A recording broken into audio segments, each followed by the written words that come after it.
Okay, hi and welcome to Synapse. This is Dr. Sonika. In today's video, we're going to talk about NEET PG 2021 exam. So this video is intended for those who are studying and preparing and appearing for the 2021 NEET PG exam. So there has been a lot of information um, and data regarding the changed exam pattern on the internet. A lot of things that are floating around in the media. So yes, there has been a change in the pattern wherein the number of questions have been reduced. So now what you need to understand is what are its implications and how exactly should my preparation be to tackle those kind of questions, right? So we can't really change anything, as in the pattern has been set. Okay, now it is all about how we are going to prepare for that. Okay, so now let's talk about the change of pattern as such. So first thing is the number of questions have been reduced. Earlier it was 300 questions. So far it's been 300 questions in all India exams throughout the history, I guess. Now what has happened is the number of questions have been reduced to 200. So if you've seen our previous video when we talked about how to prepare for NEET PG like 2 years back, there we have mentioned the time criteria is very important. When you have more questions in less time, you got to do the questions very quick. So there the time component was very important. But if you see, according to the recent pattern, what has happened is the number of questions have been reduced and the time is around 210 minutes. So 200 questions in 210 minutes. That means you're getting more than 1 minute per question. So what does that mean? Why are they giving you more time for a particular question? It may be because one, the question is lengthy, you need more time to go through and read the question. Point number one. Or there could be multiple steps in the questions that you will have to like pick up the clues and come to an answer. So either the question is lengthy or it could be a multi-step question. Now let us understand this with an example. Okay, so what really happens is when the question becomes lengthy, they're more likely to give the question in the form of a clinical vignette. So yeah, I'll give you an example. Let's say a 30-year-old male patient came to the casualty where you were on duty. He says he has pain abdomen, especially in the left lumbar and iliac region, more since the morning. And he's also having history of burning micturition since past 2 days. And history of similar complaints 6 months back. So what will be your next step of management? One, give him painkillers, okay, pain medication. Second, you're going to treat with antibiotics. Third, you will order for CTKUB plain, or option 4 is contrast enhanced CTKUB. So what will be your answer? So from the history itself, you can make out that this is a case of renal calculi. So what will be the answer in this particular situation? See, he is having similar complaints 6 months back. So he is a recurrent case. So that's why in case of recurrent renal calculi, always the investigation of choice is going to be a CECT-KUB. That means contrast enhanced KUB, because it's a chronic condition. You will also have to consider the functional status of the kidney. So if there is contrast enhanced, you'll also see the amount of contrast that has been excreted by the kidney. So where you will get the assessment regarding the function of the kidney as well, apart from the stone as such. Now if the same question was asked, let's say 2 years back or in the previous NEET exam, they would have just said, what is the investigation of choice in case of a chronic recurrent renal calculi? That's the only difference. You have studied about renal calculi before, you will study for this exam as well. What I'm trying to tell here is that the portions remain the same, the syllabus is the same, it's just the way of asking the question is slightly different.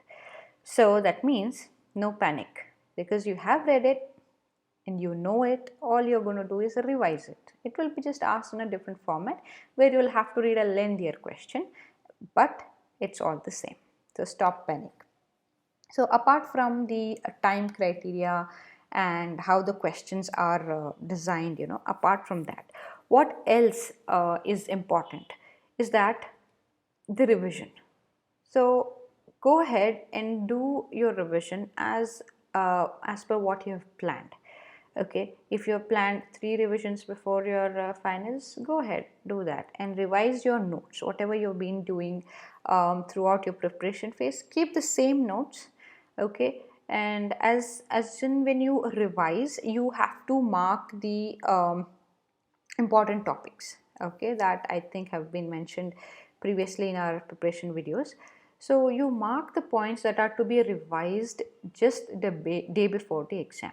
Means the points which are volatile, high yield, important, whatever you think like you need to see it just before the exam, mark those in a different colored pen, so that just the day before exam all you have to do is just flip through, see those questions or those points and remember it. So there your short term memory is going to really help. So the revision thing remains the same, and one bit of advice is just like 2 to 3 days before the exam, stop doing all the questions. Like, see, now during the preparation phase you will be solving full length question papers. That's fine, okay, keep doing them because it will give you a simulation of the actual exam, which is actually good. But 3 days before the exam, stop doing the questions and just revise these points that you have marked from your previous revisions. Okay, why would I say that? Because let's say you start doing some questions like just before the exam, and let's say you get it wrong. Okay, then what really happens is, one, it is going to make you feel like, okay, you've not read something properly, and two, it's going to tremendously affect your confidence. It will definitely bring down your confidence. So it's better you stop doing solving questions 3 days before the exam and just go through your notes. I think that would be sufficient because you've almost pretty much done your revision. So that's that. And one more thing is, just like, remember, it all starts with a dream. Okay, right? You dreamt of being a doctor and so you are now, correct? You worked for it and you have it. Now you dream of being a surgeon, you dream of being a pediatrician or a dermatologist or a radiologist, whatever be it. Okay, you will achieve it. Okay, but in return you got to give something. You got to put in your effort, your time. Okay, you got to put in lots of dedication, and you can't be lucky all the time. You got to work for it, and that is this phase, correct? So all that matters is these 40 days that you have before the exam. Make every minute count, and don't listen to those who say dreams don't come true. Stop listening to those people. So here I would like to tell a small story, okay, that was told to me by my grandmother, and she is no more now, but I always remember this whenever I am taking a big decision or doing something that I have dreamt of. So the story goes like this. So in a village there was competition or a contest. The task was, there is this very tall pole, and whoever climbs that pole and survives without falling, without any injuries, will win the contest. So the whole village was excited. So the evening before the event, so the whole village is gone to the site where the pole was installed to see the conditions and to have their strategies and to plan out how to really tackle it.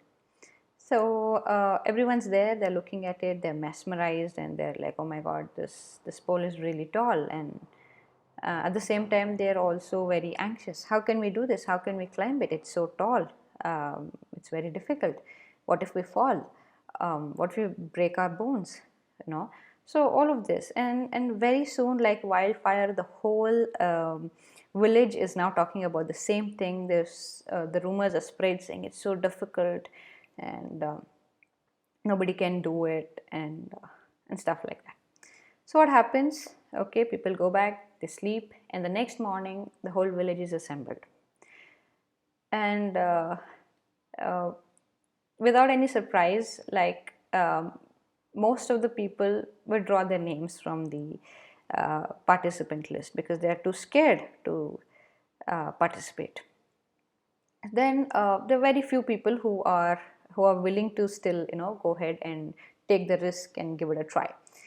And yeah, they start climbing, and most of them don't do it. And in the end, there's this young boy who goes there confidently, starts climbing, and he makes it to the top. He wins the contest. So the whole village is surprised, awestruck. How's that happen? Who's that boy? How can he just do it so easily? How come others didn't do it? So they have a lot of questions to ask the boy. So once the boy comes down, they ask him, "How did you do it?" And then they realize that the boy was deaf. He never listened to what the villagers said. He never listened to people who said it's difficult. He never listened to those who said, "What if you fall? What if you break your bones?" So he did not let those basically negative vibrations or vibes or whatever energy you call it, it did not reach him. He was immune to that because he was deaf. And so he made it. So what I'm trying to tell is, don't listen to those who say dreams don't come true, or who say you can't do it, or you're not good enough for it, because they don't know about you, and you're the only one who knows about your potential. And I think that's what is more important. And this is the right time. Give your best, give everything that you have, put in your blood, sweat, tears, whatever it is. Just do this, be done with the exam. And after that, when you land up in your dream branch, when you take up your post graduation and you wear the white coat, the full sleeve white coat as a postgraduate, it'll all be worth it for sure. And all the very best from Team Synapse. Hope you guys do very well. And once the results come out, please do mention in our comment section, and let Synapse know as to how you've done. We would love to listen from you. All the very best. Thank you.